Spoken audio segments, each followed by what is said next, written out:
Hello students, एडुबिला point channel में आपका स्वागत है। आज हम करेंगे क्लास 7 के हिंदी विषय की वर्कशीट नंबर 20 और आज की वर्कशीट में हमें रहीम के दोहे पढ़ने हैं। तो चलिए शुरू करते हैं आज की वर्कशीट।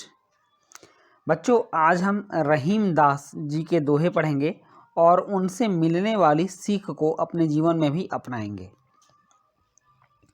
मैंने पिछली वर्कशीट में भी आपको बताया था कि हमारे यहाँ बहुत से ऐसे संत कवि हुए हैं जिन्होंने कि अपने सोच को, अपने विचार को अपने कविताओं में ढाला है और समाज के लिए वो कविताएं प्रेरणा स्रोत रही हैं।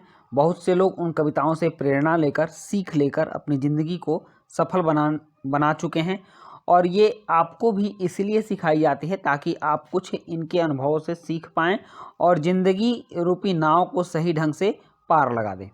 तो चलिए देखते हैं ये अपने दोहे में क्या कहना चाहते हैं। इन्होंने कहा है, तरुअर फल नहीं खात है, सरवर पियत न पान, काहे रहीम पर काज हित, संपत्ति सजही सुजान। कह रहे हैं कि तरुअर फल नहीं खाते, मतलब पेड़ जो है अपना फल स्वयं कभी नहीं खाते हैं। सरवर पियत न पान, और सरोवर मतलब तालाब होता है, तालाब कभी भी अपना पानी नहीं पीता। कहे रहीम पर काज हित, रहीम कह रहे हैं कि दूसरे के काम के लिए, संपत्ति सजही सुजान, मतलब सज्जन पुरुष अपना जो संपत्ति रखते हैं वो दूसरों के लिए रखते हैं, या फिर यूं कहें तो सज्जन पुरुष दूसरों के ही काम आते हैं। इस तरह की बात रहीम इस दोहे में कह रहे हैं। प्रसंग है, रहीम जी परोपकारी पुरुषों का महत्व बताते हुए कहते हैं कि जिस प्रकार पेड़ अपना फल स्वयं नहीं खाते, सरोवर अपना पानी स्वयं नहीं पीते, उसी प्रकार परोपकारी या सज्जन पुरुष दूसरों के भले के लिए ही अपनी संपत्ति का संचय करते हैं। मतलब कि उनके पास जो भी संपत्ति हो, एक ज्ञान रूपी संपत्ति हो या फिर धन रूपी संपत्ति हो या उनका व्यवहार हो, ये सब दूसरों पर ही खर्च करते हैं, अर्थात दूसरों की सहायता करने के लिए ही धन इकट्ठा करते हैं और उनकी सहायता करते हैं। जबकि स्वार्थी व्यक्ति जो भी काम करता है सिर्फ अपने लिए करता है, तो यह स्वार्थ की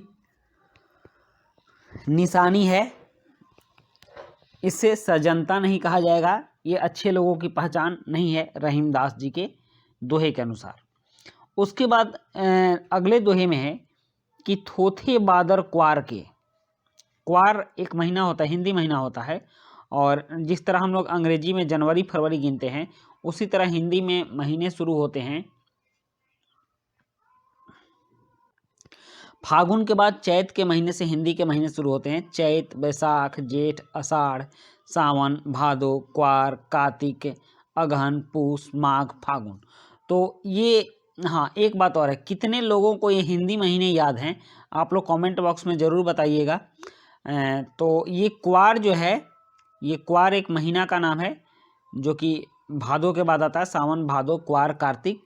तो इसको अक्टूबर नवंबर के महीने में यह पड़ता है। तो कह रहे हैं कि थोथे बादर क्वार के, ज्यों रहीम घहरात, धनी पुरुष निर्धन भय, करे पाछली बात। कह रहे हैं कि जिस तरह क्वार के बादल, अक्टूबर नवंबर के महीने के बादल बहुत ज़्यादा गरजते हैं, बरसते नहीं, उसी तरह धनी पुरुष जब निर्धन होते हैं तो वह अपनी पिछली बात को ही घमंड पूर्वक बताते हैं और पुनः धनी होने का या पुनः धन प्राप्त करने का, मेहनत करने का उपाय नहीं सोचते हैं। ये प्रसंग है कि रहीम जी घमंडी पुरुषों के बारे में बताते हुए कहते हैं कि जिस प्रकार क्वार के महीने में, सितंबर अक्टूबर, बादल सिर्फ गरजते हैं, कभी बरसते नहीं, उसी प्रकार धनी पुरुष निर्धन हो जाते हैं तो वह अपनी संपत्ति के दिनों की सम्मान की बातें, घमंड की ही बातें करते हैं, अपनी वर्तमान स्थिति को सुधारने का प्रयास बिल्कुल नहीं करते। तो इस तरह से दो दोहे के माध्यम से हम लोग इस कार्यपत्रक में रहीम के दोहे को पढ़ रहे हैं और इस दोहा से संबंधित कुछ प्रश्न यहाँ दिए गए हैं। यहाँ कुल 5 प्रश्न है। सज्जन पुरुष की क्या पहचान है, धनी पुरुष निर्धन हो जाते हैं तो वे क्या करते हैं, क्वार के महीने में क्या होता है। प्रश्न 4 है, परोपकार का अर्थ है दूसरों पर उपकार करना, अर्थात दूसरों की सहायता करना। क्या आपने कभी किसी पर परोपकार किया है, विस्तार से लिखिए। और पेड़ शब्द के 3 पर्यायवाची शब्द लिखिए। तो चलिए अब इन प्रश्नों के उत्तर लिखते हैं। पहला प्रश्न यहाँ है, सज्जन पुरुष की क्या पहचान है। तो कबीरदास के दोहे के अनुसार सज्जन पुरुष दूसरों के भले के लिए ही अपनी संपत्ति का संचय करते हैं, दूसरों की सहायता करने के लिए धन इकट्ठा करते हैं और उनकी सहायता करते हैं। प्रश्न 2 है, धनी पुरुष निर्धन हो जाते हैं तो वह क्या करते हैं। इसका उत्तर है, धनी पुरुष निर्धन हो जाते हैं तो वह अपनी संपत्ति के दिनों की, सम्मान की बातें, घमंड की ही बातें करते हैं, अपनी वर्तमान स्थिति को सुधारने का प्रयास नहीं करते। प्रश्न 3 है, क्वार के महीने में क्या होता है। तो इसका उत्तर है, क्वार के महीने में बादल सिर्फ गरजते हैं, कभी बरसते नहीं। और प्रश्न 4 है, परोपकार का अर्थ है दूसरों पर उपकार करना, अर्थात दूसरों की सहायता करना। क्या आपने कभी किसी पर परोपकार किया है, विस्तार से लिखिए। तो इसका उत्तर है, हाँ, एक बार मैंने भी परोपकार किया है। मेरे एक मित्र के पास किताब खरीदने के पैसे नहीं थे तो मैंने अपने पापा से कहकर उसकी किताब खरीदवाई। और प्रश्न 5 है, पेड़ शब्द के 3 पर्यायवाची शब्द लिखिए। तो पेड़ शब्द के 3 पर्यायवाची हैं तरु, वृक्ष और गाछ। तो बच्चों, ये थी आपकी वर्कशीट और आपने काफ़ी तन्मयता से इस वर्कशीट को अंत तक देखा। इसके लिए आपको धन्यवाद। मिलते हैं हम लोग नेक्स्ट वर्कशीट में। Thank you.